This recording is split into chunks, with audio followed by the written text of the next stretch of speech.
2 police officers, decorated for valor, drag a woman from her car in a drug-infested neighborhood. She's arrogant, they decide, and needs to be taught a lesson. In a locked cell, they take a razor to her head, shaving the long dreadlocks she's grown for 20 years. They laugh as they file the report, booking her as a Jane Doe. What they don't know is that in 36 hours they have a court date, and that woman, the one they humiliated, is Judge Evelyn Hayes, and she's the judge presiding over their case. The chambers of the Honorable Evelyn Hayes smelled of old books, lemon-scented wood polish, and the faint, sharp aroma of brewing black coffee. At 48, Judge Hayes was a portrait of controlled force. Her chambers in the Fulton County Courthouse were her sanctuary, but her courtroom, Courtroom 3B, was her kingdom. She was known and feared as the meticulous Hayes. Lawyers who entered 3B knew better than to come unprepared. She did not tolerate fools, and she despised bullies. Her reputation was built on a foundation of unassailable logic, a near-photographic memory for case law, and a brand of fairness so rigid it bent for no one. Not for the weeping mother, not for the silver-tongued corporate lawyer, and certainly not for the badge. Her clerk, a young, nervous man named David, knocked softly. "Your Honor, they're ready for you. Case 774B, preliminary motions. Johnson versus Metropolitan Police Department." Evelyn Hayes stood, the heavy black robe settling on her shoulders. Her hair, a crown of meticulously kept dreadlocks, was pulled back into a thick, elegant bun at the nape of her neck. It was her 20-year-old Bailey, her testament to patience. "Thank you, David. Are the defendants in question present?" "Yes, Your Honor. Officers Kovich and Tanner." "Good," she said, her voice a low contralto. She walked on to the bench. "All rise." The bailiff, Deputy Miller, intoned. The courtroom was packed. The case was ugly. Johnson v. MPD was a civil rights lawsuit, alleging excessive force. A young man named Michael Johnson had been put into a coma by 2 officers during a routine traffic stop. The officers claimed he resisted. The body cam footage was corrupted. At the defendant's table sat 2 men in ill-fitting suits, their police uniforms temporarily retired. Officer Mark Kovich was a bull of a man, with a thick neck and eyes that scanned the room with bored contempt. He was a 15-year veteran with a file thick with commendations and equally thick with citizen complaints. Beside him, Officer Chris Tanner, younger, leaner, and visibly nervous, kept wiping his palms on his trousers. Their lawyer, Linda Russo, a shark in a $3,000 suit, stood. "Your Honor, we move to dismiss." Judge Hayes held up a single, long-fingered hand. "Ms. Russo, you will wait until I have finished the docket. I see your motions. They are ambitious, as is the city's request for summary judgment. I will be reviewing all arguments this evening. We will reconvene Monday for oral arguments. Understood?" Kovich whispered something to Russo, who winced. "Your Honor," Russo pressed. "My clients are eager to have this resolved. This suit is a cloud over their careers." Judge Hayes leaned forward, her gaze pinning Kovich, who was smirking at his lawyer. "A lawsuit is a cloud, Ms. Russo. A coma is a permanent weather pattern. Your eagerness is noted, but it is not my primary concern. My concern is the law. See you Monday. We are in recess." She swept back into her chambers, ignoring the flurry of activity, as Kovich slammed his briefing book shut, his face a knot of red fury. He hated this. He hated the lawyers, the suits, and most of all, he hated that woman in the robe, looking down on him like he was dirt. Saturday morning broke grey and humid. This was not Judge Hayes's world. This was Evelyn's world. There was no robe, no gavel, no "Your Honor." There was just Evelyn, in a pair of worn-out fleece sweatpants, a 20-year-old university hoodie, and a simple scarf wrapped around her locks. Today, her one day off was dedicated to a single, infuriating task: her late father's car. It was a 1995 Buick Roadmaster, affectionately and accurately named the Boat. It was seafoam green, smelled like old vinyl and engine oil, and had a cassette deck that only played a warped Fugees tape. Her father, a proud man who'd been a mechanic his whole life, had left it to her. She loved it, and she hated it. And today it was making a noise, a thunk-thunk screech that spoke of imminent, expensive failure. Her usual mechanic was booked, but he'd given her a name. "Tony's," he'd said. "Over on Westlake. He's the only one who'll know what to do with that engine, Evie. Just don't wear your pearls." Westlake Avenue was not her neighborhood. This was the bad part of town, the red zone on police maps, a place where the opioid crisis and poverty had created a thriving, desperate ecosystem. It was also, incidentally, the same district that Officers Kovich and Tanner patrolled. She found Tony's, a low-slung concrete garage tucked behind a check-cashing store. A young man in greasy overalls nodded at her. "Tony's at lunch. Be back in an hour. Can't leave the car in the bay. Just park it round the corner, Mum." "On Elm." Evelyn sighed. "On Elm. Got it." She parked the Boat on a desolate street lined with boarded-up storefronts and weeds pushing through the pavement. The thunk-thunk screech was louder now. She got out, locked the car, an act of pure optimism, and pulled her hoodie tighter. It was cold. She decided to walk to the corner coffee shop to wait for Tony. She was checking her phone, mapping the route, when a shadow fell over her. Well, what do we have here? Of course, she knew the voice. Not personally, but the type. It was a voice that expected to be obeyed. A squad car, MPD Cruiser 312, had glided to the curb. Officer Mark Kovich was leaning out the window, sunglasses on despite the overcast sky. Officer Tanner was in the driver's seat, looking at his dashboard screen. "Just walking," Evelyn said, pocketing her phone. She kept her voice neutral, non-confrontational. Kovich got out of the car. It was a performance. He adjusted his belt, hitched his thumbs. "Just walking, on Elm Street, in this neighborhood, dressed like that." He gestured to her sweats.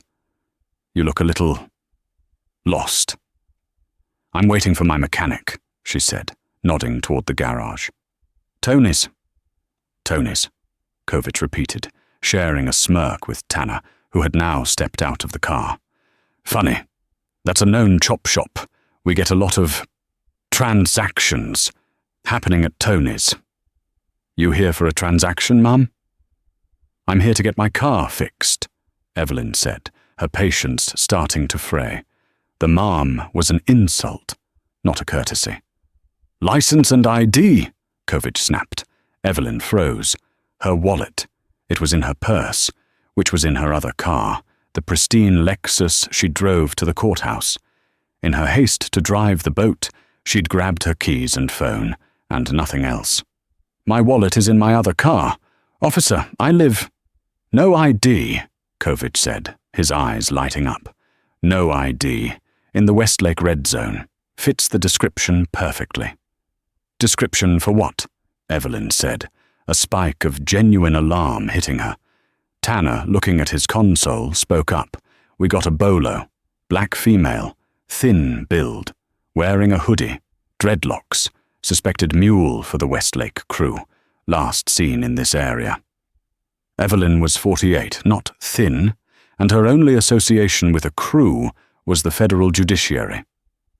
"Officers, I assure you, I am not a drug mule. I am a resident of—" "Shut up," Kovich said, his voice dropping. He was 2 inches from her face. "You're a resident of nowhere. You're a suspect, and you fit the description. Turn around. Hands on the car." "You are making a mistake," Evelyn said, her voice dropping into the register she used for contempt hearings. "A very, very serious mistake." That was the wrong thing to say. To Kovich, this wasn't a warning. It was a challenge. This woman, this nobody, was threatening him. "Oh, I'm making a mistake." He laughed, a harsh, barking sound. He grabbed her arm. "You're under arrest for loitering, suspicion of distribution, and failure to identify, and for being a stupid, arrogant—" He used a word, a vile, gendered slur. Evelyn's blood went cold. She didn't resist. She knew the law. You don't fight on the street, you fight in the courtroom. Tanner cuffed her, his hands surprisingly rough. He cinched the plastic ties so tight they bit into her wrists. "What's in the scarf, sweetheart?" Kovich said, his tone lazy, menacing. "Got a weapon in there? Got your stash?" "It's my hair," Evelyn said, humiliated. "Let's check," Kovich said. With a single, violent yank, he ripped the scarf from her head. Her locks, her 20-year-old Bailey, cascaded down. "Damn," Tanner said, taking a step back. "That's a lot of hair." Kovich stared at it. He seemed mesmerized. Then a slow, ugly smile spread across his face. He'd seen hair like this in a report, fugitives braiding contraband into their hair. "Put her in the car," Kovich ordered. "We're taking her to the precinct. We're going to need to process all of this." As they shoved her into the back of the cruiser, the last thing she saw was her father's Buick, its thunk-thunk screech engine now a silent monument to the worst day of her life. Kovich and Tanner got in the front, laughing about the attitude on this one. They had no idea who was in their back seat. They had just arrested Jane Doe. The 12th precinct was a symphony of institutional misery. The walls were painted a color that could only be described as institutional despair, a sickly yellow-green. The air was thick with the smell of stale coffee, body odor, and industrial-strength disinfectant. Evelyn Hayes was processed as Jane Doe, 40s, BF. They took her fingerprints. They took her mugshot. In the photo, she is not a judge. She is a woman betrayed, her eyes two burning coals of fury and a terror she refused to name. They put her in a holding cell with two other women, one high on something that made her twitch and sing, the other sobbing quietly in the corner. The metal bench was cold, unforgiving. "Officer," Evelyn said to the booking sergeant, a weary-looking woman named Patel. "I demand my phone call. I have the right to an attorney." "You'll get your call," Patel said, not looking up from her screen. "After the shift change. Sit tight, Jane Doe." Hours passed. The coffee shop walk felt like a lifetime ago. The cell grew colder. The sobbing woman was asleep. The twitching woman was now staring at a spot on the wall. Evelyn's mind, usually a fortress of legal precedent, was a riot of cold, hard reality. This is what it felt like. This is what the people in her courtroom faced: the casual cruelty, the assumption of guilt, the powerlessness. The cell door buzzed. Kovich and Tanner stood there. Kovich was holding a pair of electric hair clippers and a black trash bag. "Problem," Kovich said to the booking sergeant. "Our Jane Doe here. She's got a hygiene issue." Patel looked up, confused. "What?" "Lice," Kovich said, grinning. "Dreadlocks, full of 'em. It's a health hazard to the general population. We gotta delouse her." Patel paled. "Oh, God. Okay, use the intake shower room. Just bag everything. I don't want a plague in here." "My pleasure," Kovich said. Tanner, for the first time, looked green. "Mark, come on. We can't just—" "We can't what, Chris?" Kovich's voice was low, threatening. "Let her infest the whole damn precinct? She's a mule. They hide razor blades in there. They hide drugs. Remember that seminar? We're following procedure. Search and hygiene protocol. Now grab her." Evelyn's heart stopped. No. The word was quiet, but it was an order. It was the voice of Judge Hayes. Kovich laughed. "No? No, Your Honor," he mocked. "This ain't your courtroom, sweetheart. This is my house." They dragged her from the cell. The other women didn't look up. They knew the rules. Don't see, don't tell, don't be next. They took her to a small, tiled room with a floor drain and a single, flickering fluorescent light. It smelled of bleach and mold. "This is assault," Evelyn said, her voice shaking but her spine straight. "You are committing a felony. I am telling you right now to stop." "You're in no position to tell me anything," Kovich said. He unzipped the small bag containing the clippers. "Here's the deal. You've been an arrogant little person all day.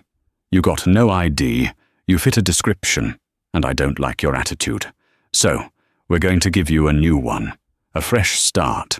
He plugged the clippers into the wall. The buzz was deafening in the small room. Tanner grabbed her arms from behind, twisting them. Evelyn cried out, a sharp gasp of pain. "Hold her still, Tanner," Kovich said. He approached her. He wasn't smiling anymore. His eyes were flat, dead. This was about power. This was about breaking her. "You are officers of the law," Evelyn pleaded, the judge receding, the woman taking over. "Please don't do this. This is my hair. It's me." "It's a hiding place," Kovich growled. He grabbed the first lock, thick as a rope, a lock she had patiently twisted and tended for 2 decades. Buzz. The clippers bit. The lock fell to the wet, dirty floor. Evelyn Hayes screamed. It was a sound she had never made before. It was not a sound of fear. It was a sound of profound, spiritual violation. Tanner flinched, his grip loosening. "Jesus, Mark!" "Shut up and hold her," Kovich yelled. He was a man possessed. He grabbed handfuls of her hair, and the clippers devoured them. Locks fell, one by one, into the trash bag he'd placed at her feet. They were his trophies. He was brutal. He was fast. He wasn't shaving her head. He was shearing it. He nicked her scalp twice. Blood, bright red, welled up and mixed with her tears. Evelyn stopped screaming. She stopped pleading. She went somewhere deep inside herself, to the cold, hard place where she stored her rage. She memorized everything. The smell of the hot oil on the clippers, the precise pattern of the mold on the ceiling grout, the flicker in Tanner's eyes, the triumphant, sweaty gleam on Kovich's face. She would need this. She would need all of it. In 5 minutes, it was over. 20 years of her life, of her identity, lay in a black plastic bag on the floor. Kovich stepped back, admiring his work. Her head was a mess of uneven patches, stubble and bleeding cuts. She looked like a prisoner of war. "There," Kovich said, wiping his hands on his pants. "Clean. Hygienic. Processed." He kicked the trash bag. "Tanner, bag and tag. Evidence. Contraband." Tanner, his face white, just stared at the floor. "Mark. Just do it." Kovich shoved the clippers back in their case. He looked back at Evelyn. She was shaking, but her eyes were terrifying. They were dry now, and they were looking at him. No, through him. It unnerved him. "Throw her back in the cell," he snapped at Tanner. "Let her make a phone call. Who's she gonna call? Nobody." He slammed the door, leaving Evelyn and Tanner in the room. Tanner couldn't look at her. He fumbled with the trash bag, his hands shaking. Evelyn spoke. Her voice was a rasp, a piece of broken glass. "Officer Tanner." He froze. "You will remember this moment," she said. "You will remember the sound of that door. You will remember the blood on my scalp. And you will remember that you did nothing." Tanner ran from the room, leaving her alone. She stood there for a long time. Then she slid down the wall, her newly naked scalp pressing against the cold, filthy tile. The judge was gone. The woman was broken. But something else was being forged in that room. Something cold and patient and as sharp as a gavel. They put her back in the cell. The twitching woman was gone. The sobbing woman was still asleep. Evelyn's scalp burned. The cold air of the cell was a fresh assault on her exposed skin. Sergeant Patel was back at the desk. She looked up as Tanner, pale and shaken, pushed Evelyn through the door. "What the hell happened to her?" Patel demanded. "Lice protocol," Tanner mumbled, not meeting her eyes. She's clear. She can make her call now." Patel looked from Tanner's ashen face to Evelyn's brutalized head. Patel was a 20-year veteran. She knew a lice protocol from a street justice protocol. She'd seen Kovich's handiwork before, but she also knew how to keep her job. "Fine," Patel said, sighing. She pointed to a metal phone on the wall. "One call, local. You get 5 minutes. Don't make me come over there." Evelyn walked to the phone. Her legs felt like water. Her hands, still raw from the cuffs, fumbled with the receiver. Who to call? Her husband, Robert? He would panic. He would come storming down here, a university professor full of righteous indignation, and get himself arrested. A lawyer? Which one? She knew hundreds. But this was 10 p.m. on a Saturday. She needed one call, the right call. She needed someone who understood the system, the power, the politics. Someone who wouldn't just send a lawyer, but who would send a goddamn legion. Her fingers, stained with ink from her fingerprinting, dialed a number she knew by heart. A number that went to a private cell phone, not a public line. It rang once, twice. Stone. The voice on the other end was gravelly, annoyed. Chief Judge Julian Stone, the most powerful man in the state judiciary, her boss, her mentor, her friend. "Julian," she whispered. Her voice broke. The single word carried all the pain, all the humiliation. There was a sudden, sharp silence on the line. The annoyance vanished, replaced by pure, uncut alarm. Chief Judge Stone had heard Evelyn Hayes cry exactly once, the day her father died. "Evelyn, my God, what's wrong? Where are you?" "I'm at the 12th precinct," she said, the words coming out in a rush. "I was arrested. Westlake Avenue. Jane Doe. Julian, What did they do, Evie? Talk to me." "They took my hair," she sobbed, the dam finally breaking. "They held me down. They shaved my head. An officer. He shaved my head." Another silence. This one was not shock. It was cold, thermonuclear rage. "Give me the officer's name," Stone said, his voice now terrifyingly calm. Evelyn could hear him typing on a keyboard in the background. "Kovich, Officer Mark Kovich, and his partner, Tanner, Christopher Tanner." "Kovich and Tanner," Stone repeated. The name clicked. "The Johnson case. Your case." "Yes," Evelyn whispered. "Stay right there," Judge Stone ordered. "Do not say another word to anyone. Do not sign anything. Do not look at anyone. I am making 2 calls. The first is to the mayor. The second is to the U.S. Marshal. You will be out of there in 10 minutes. And Evelyn?" "Yes?" "I am so sorry. We will burn them to the ground." The line clicked. Evelyn hung up the phone. She went back to the metal bench and sat. She was shaking, but the terror was gone, replaced by a glacial calm. The sobbing woman was awake, staring at her. "What they do to you, honey," the woman whispered. "Justice," Evelyn Hayes said. Exactly 7 minutes later, the front doors of the 12th precinct burst open.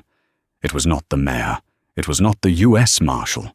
It was 2 federal marshals, recognizable by their suits and the badges on their belts, and an incandescently furious Chief Judge Julian Stone, still in his Saturday clothes, a faded polo shirt and khakis. "Where is she?" Stone roared, his voice bouncing off the sickly green walls. Sergeant Patel's jaw dropped. She had seen judges before, but only from a distance, in robes. "Sir, this is a restricted area." "I am Chief Judge Julian Stone," he bellowed, flashing his credentials. "And you are holding a sitting federal circuit judge in your cesspool of a holding cell. Where is Judge Evelyn Hayes?" "Judge Hayes?" Patel looked back at the holding cell, at the woman with the shaved, bloody head. Her blood ran cold. "Oh my God." The marshals were already at the cell door. "Ma'am?" "Judge Hayes, we're with the Marshals' Service. We're here to escort you home." Evelyn stood up. She walked out of the cell, her head held high. Kovich and Tanner, drawn by the commotion, came out of the break room, coffee cups in hand. They saw Judge Stone, they saw the marshals, and then they saw her.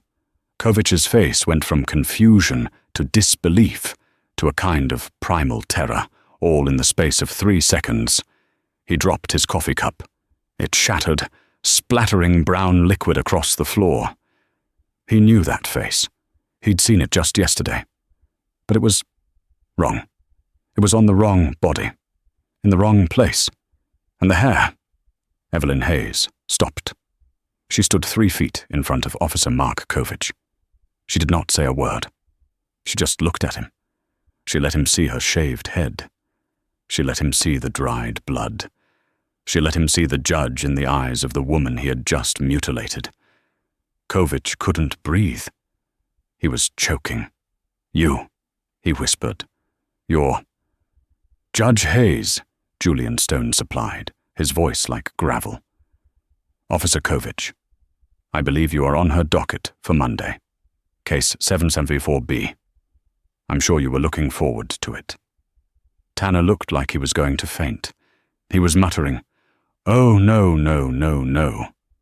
"Marshal," Judge Stone said, "I want these 2 officers' badges and their guns.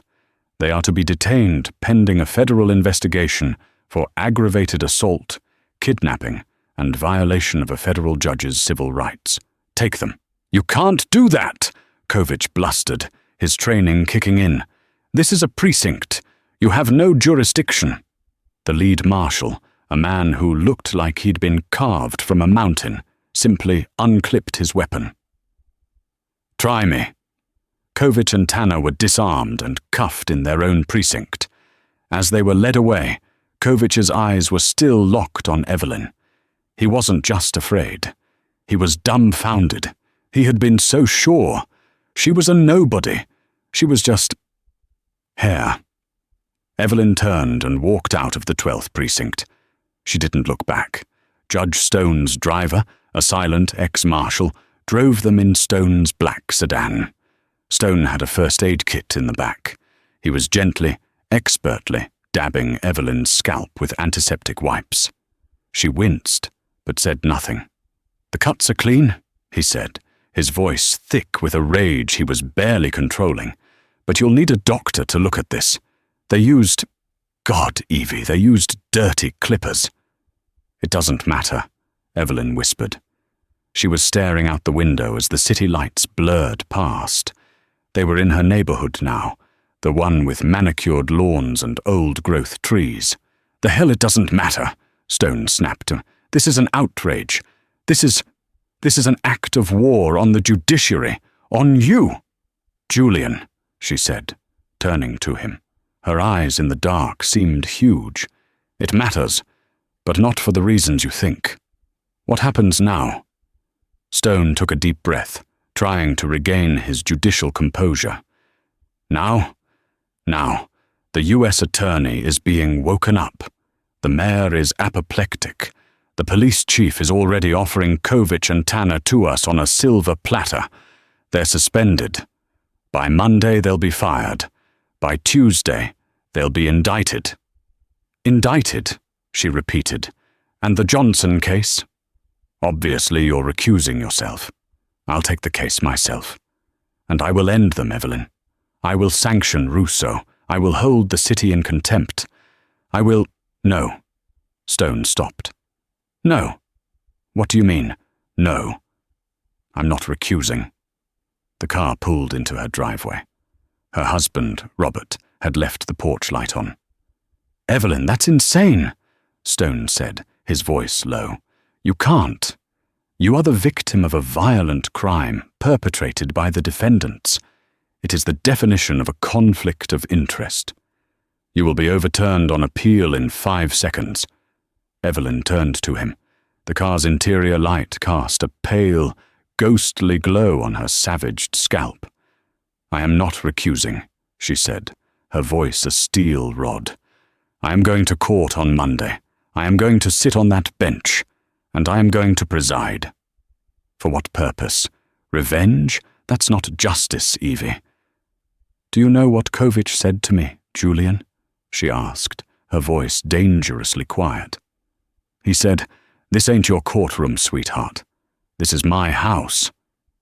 He believed that. He believed his precinct, his street, his assumptions. That was the law. He believed he was the judge, the jury, and the executioner. He was wrong. She opened the car door. He thought he was just a cop, and I was just a suspect. He didn't see a person. He certainly didn't see a judge. He only saw my hair, and he saw a threat. Evelyn, what are you going to do? I am going to do my job, she said. I'm going to walk into that courtroom, and I am going to let them see what they did. I'm not wearing a wig, Julian. I'm not wearing a scarf. I am going to let the entire courtroom, the press, their lawyer, and them. I am going to let them see the evidence of their crime. And then? Stone asked, understanding dawning. And then, she said, a cold, thin smile touching her lips, I will recuse myself, but not before. They will not take my courtroom from me. It's not his house, it's mine. Stone watched her walk up the path to her front door. She looked small and broken, and she was the most powerful person he had ever known. Sunday was a blur. Robert, her husband, had been magnificent. He had not raged. He had not wept. He had simply held her, cleaned the remaining cuts, and made her soup. He was a history professor, and he understood the long, ugly arc of power. She didn't sleep. She sat in her study, her law library, and she read. She read the Johnson file. She read Kovich's and Tanner's jackets. She read the 14 complaints filed against Kovich, all dismissed. She read the single commendation Tanner received for loyalty, and she prepared her statement for the bench. It was the most important thing she would ever write. She did not call in sick. She did not ask for a substitute. She simply waited for Monday. Courtroom 3B was standing room only. The Johnson case was big news, and the preliminary motions were expected to be fireworks. The Johnson family was there, in the front row. Reporters scribbled in notebooks. Lawyers for the city, for the police union, and for the Johnson family milled about, a sea of dark suits. At the defendant's table, Linda Russo was whispering intensely to her clients. Kovich and Tanner were there, in their same ill-fitting suits. But they were not the same men. Kovich was vibrating with a toxic mix of terror and rage. He'd been released on his own recognizance late Saturday night, after Judge Stone had been overruled by a frantic city attorney who cited procedural overreach. But he was suspended. His gun was gone. The entire department was looking at him like he was a leper. He'd spent all of Sunday screaming at his union rep. Tanner looked like he hadn't slept in 48 hours. He was grey. He kept darting his eyes to the door of the judge's chambers as if expecting a SWAT team to burst through. Just be calm, Russo was hissing. It's a mistake. It's a horrible, horrible coincidence. But we're going to use it. She has to recuse. This is a gift. A federal judge is assaulted by 2 other cops. It taints her. She's biased against the MPD. I'll file the motion to recuse this morning, and we'll get a new, more sympathetic judge. Just shut up, look respectful, and let me handle it." Kovich nodded, but he was sweating. He couldn't shake the image of her face. The judge. His judge. "She's not going to show," Kovich muttered. "She's humiliated. She'll be at home. They'll send a sub." "I hope so," Russo said, "but the clerk insists she's on the schedule. Now stand up. Miller is coming out." Deputy Miller, the bailiff, stepped up to his place. He looked different. His face was a mask of cold fury. He didn't look at the defense table. "All rise," Miller boomed. His voice cracked with emotion. "The Honourable Evelyn Hayes, presiding." The courtroom doors opened, and the world stopped. Evelyn Hayes walked out. She was not wearing a wig. She was not wearing a scarf. She was wearing her black robe. And on her head, for the entire world to see, was the brutal evidence of Saturday night. Her scalp was a geography of violence, patches of stubble, angry red nicks, and 2 stark white butterfly bandages over the deepest cuts. Under the harsh fluorescent lights of the courtroom, she looked like a victim. A collective, unified gasp sucked the air out of the room. The Johnson family matriarch put a hand to her mouth. The reporters stopped scribbling and just stared. The city attorneys looked at each other in sheer, unadulterated panic. Linda Russo's face, a mask of professional confidence, simply crumbled. She looked at the judge, then swiveled her head to look at her clients. Tanner made a small, strangled noise and sat down, hard. He looked like he was going to be sick. But Kovich just stared. His mouth was open. The connection was made. The woman in the hoodie, the judge in the robe, they were the same. The world he thought he knew, a world where he was the power and she was the nobody, had just inverted. Evelyn Hayes did not look at them. She walked to her chair, her steps measured and strong. She did not sit. She stood, her hands on the bench, and surveyed her courtroom. She let the silence stretch. She let every single person in that room absorb the image. She let the whispers start, like fire in dry grass. What happened to her? Oh my God, is that... Finally, Judge Hayes looked up. She looked past the lawyers, past the press. She looked directly at the 2 men she had last seen in a filthy shower room. She looked at Chris Tanner, who was now openly weeping, his head in his hands, and then she looked at Mark Kovich. She said nothing. She just held his gaze. In her eyes, he didn't see fear. He did not see pain. He saw a mirror. He saw his own actions reflected back at him in the cold, clear light of justice. Kovich broke. He was the first to look away. Judge Hayes finally sat. The thud of her chair in the heavy silence was like a cannon shot. She picked up the file for case 7074B.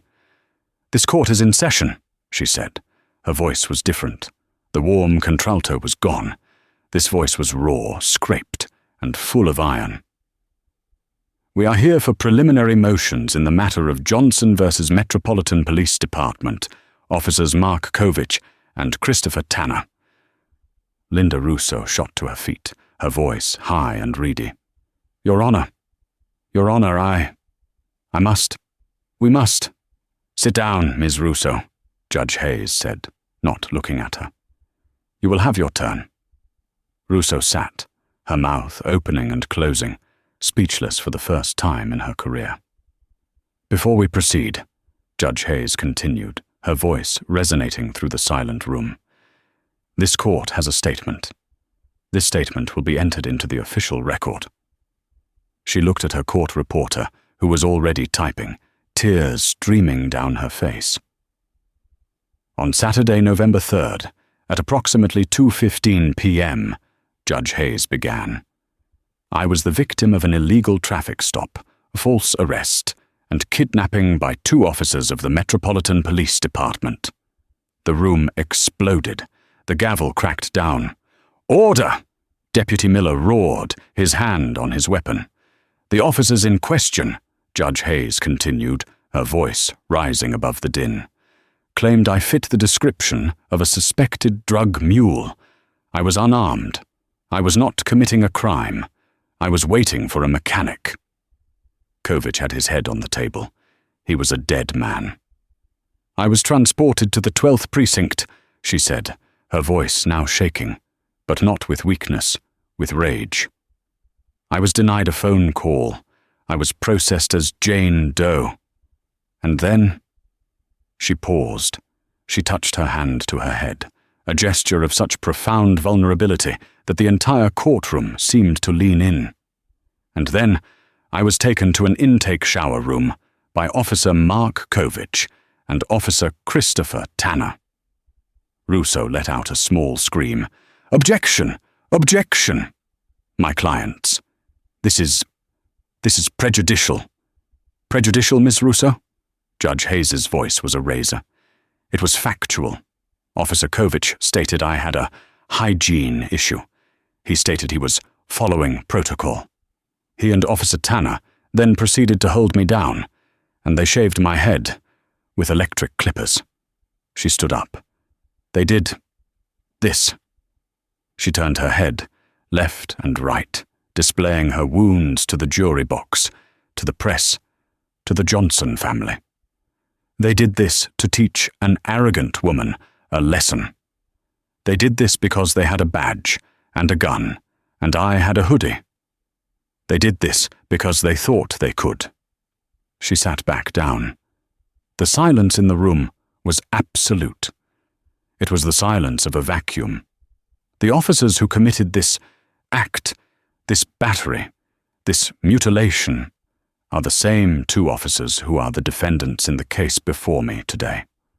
Officer Mark Kovich and Officer Christopher Tanner. She looked directly at Linda Russo. "Therefore, Ms. Russo, you will not need to file a motion to recuse. The conflict of interest is not just apparent. It is manifest." She spat the word. "I am in this moment formally recusing myself from case 774B, Johnson vs. MPD. Chief Judge Stone will reassign the case."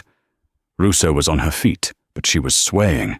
"Your Honor, Judge Hayes, on behalf of my clients, we had no idea. They had no—" "Be silent, Ms. Russo," Hayes snapped. "Your clients had every idea. They simply had the wrong identity. They will have their moment to speak, but not in my courtroom, not today." She gathered her papers. "But I am not finished." Judge Hayes looked over the bench at the U.S. Attorney, Ben Carter, who was standing in the back of the courtroom, his face like thunder. "Mr. Carter," she said, her voice ringing with authority. "This court is now in recess. However, I am not leaving this bench. I am staying here as a citizen and as the victim of a violent felony. Deputy Miller?" "Yes, Your Honor," Miller said, his hand still on his sidearm. "You are a sworn officer of the peace, are you not?" "Yes, Yes, ma'am."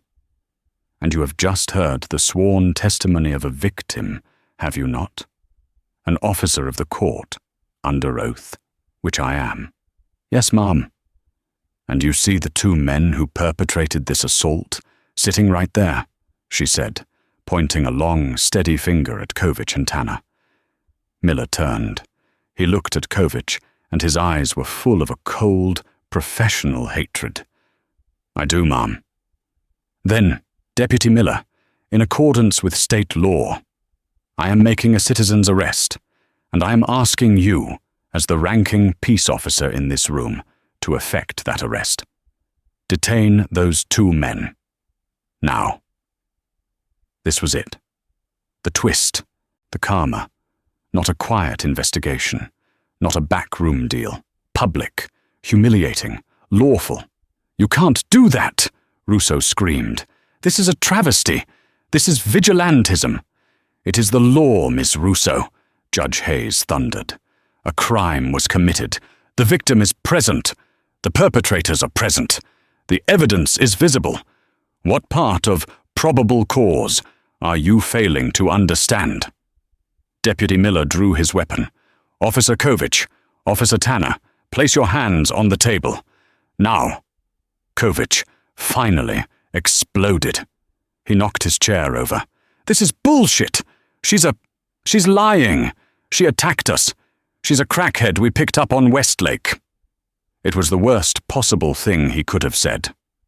"She's a crackhead," came a voice from the back. Chief Judge Julian Stone, flanked by 2 more marshals, stepped forward. "She's a crackhead who I've known for 25 years, who I personally escorted from your filthy precinct on Saturday night. Is that the story you're going with, Officer Kovich?" Kovich's blood drained from his face. He saw Stone. He saw the marshals. He saw the U.S. attorney. He saw the press, their cameras and phones now all pointed at him, recording. He was done. Tanner didn't wait. He shot to his feet, his hands in the air. He made me do it," he sobbed. "I told him to stop. I told him, oh God, I'm sorry, Judge. I'm so sorry." "You're a coward, Tanner," Kovich spat, lunging for him. But he never made it. Deputy Miller and the 2 marshals were on him. Kovich, a 15-year veteran, was slammed face down onto the defense table he had tried to protect, his arms twisted behind his back. Click, click, the sound of handcuffs. He was cuffed, in a courtroom, in front of the press, by a bailiff. He was arrested in the very room where he was supposed to be a defendant, by the order of the woman he had victimized. The gavel of karma had fallen. The fallout was immediate and spectacular. By 4:00 p.m. that same day, Mark Kovich and Chris Tanner were not just suspended. They were fired. The police chief held a press conference, calling their actions barbaric and a betrayal of the badge. Linda Russo was in front of a different judge by Tuesday, charged with obstruction of justice. It turned out that after Kovich's panicked call on Saturday night, she had advised him to stick to the Jane Doe story and to delete the precinct security tapes. She was disbarred. The city, facing a multi-front war, settled the Johnson case, the original case, for an unprecedented $15 million. Michael Johnson, the man in the coma, would at least have his medical care covered for life.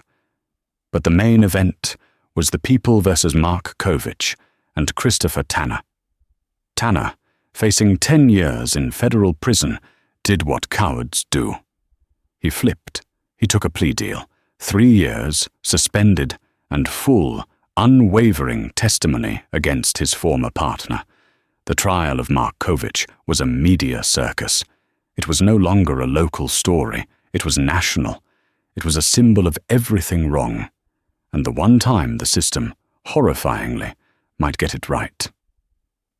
The star witness, of course, was Judge Evelyn Hayes. She walked into the courtroom, a different judge. Not in her robe. She was in a simple, elegant, dark blue dress.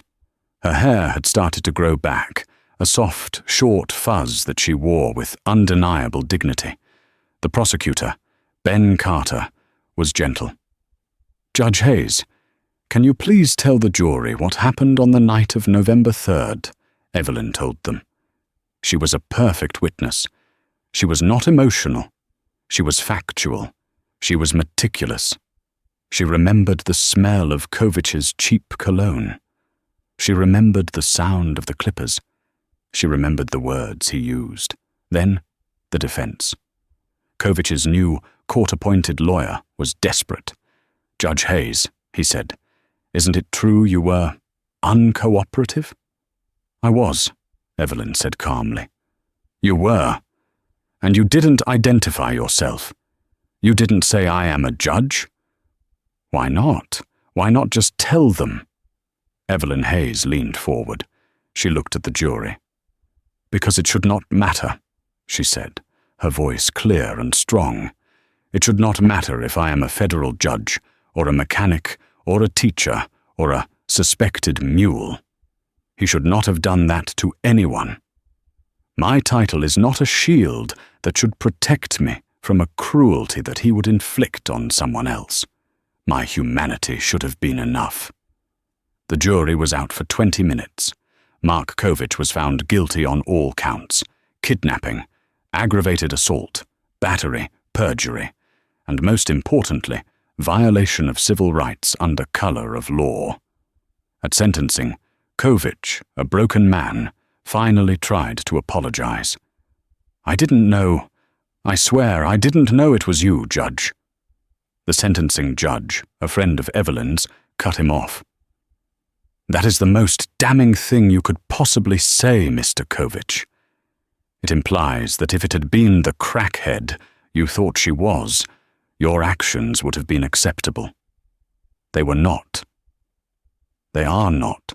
I sentence you to the maximum, 10 years in federal prison. A year later, courtroom 3B was back to normal. Almost. Judge Evelyn Hayes sat on the bench, presiding over a complex corporate fraud case. Her robe was the same. Her gaze was just as sharp, but her hair was different. She wore it short, natural, and styled. It was, her husband Robert said, her crown. She was, in many ways, a different woman. The Johnson case had led to the Evelyn Hayes Act, a sweeping police reform bill that mandated new training on de-escalation and officer accountability. She was no longer just a judge. She was a symbol. After the session, her clerk, David, knocked. "Your Honor, you have a visitor." Chris Tanner stood in the doorway of her chambers. He was wearing the uniform of a custodial service. He was cleaning floors in the very courthouse he'd once disgraced. It was part of his probation. "Judge Hayes," he said, his voice quiet. He wouldn't meet her eyes. "Mr. Tanner," she said, not unkindly. I'm on this floor today, and I just wanted to say, again, that I am sorry for what I did and for what I didn't do." Evelyn looked at him, a man hollowed out by his own weakness. "I know, Mr. Tanner. The record reflects your apology." "No," he said, finally looking up. His eyes were clear. "The record? That's law. This is me. You were right." I remembered. I remembered the sound of the door. I remembered everything, and I just wanted you to know I'm trying to be a better man. Evelyn Hayes nodded, a small, almost imperceptible gesture. "That is all the court can ask, Mr. Tanner. Good day." He nodded and left, pushing his bucket. Evelyn stood and walked to the window. She looked down at the city. It was not her city, not Kovich's city. It was just the city. Full of people, full of flawed, broken, and sometimes redeemable people. Her job was not to fix them. Her job was to see them, clearly, fairly, and to ensure that in her courtroom the only thing that was blind was justice herself. She straightened her robe, touched her new, hard-won crown of hair, and turned back to the stack of files on her desk. The gavel was waiting. The gavel falls, but this time, it's not just a sentence. It's a reckoning. The story of Judge Hayes isn't just about revenge. It's about the terrifying abuse of power and the resilience it takes to reclaim it. What Kovich and Tanner did in the darkness was brought to light in the one place they thought they were safe. Their own courtroom. This story, inspired by the real and horrifying failings we see in the system every day, is a reminder that justice must be blind, but it should never be silent. Judge Hayes's greatest act wasn't the sentence. It was her refusal to hide. She showed the world her wounds to force them to see the weapon. If this story moved you, hit that like button. Share it to spread the message. And please, subscribe for more true life stories of drama, karma, and the fight for justice. What would you have done in her position? Let me know in the comments below.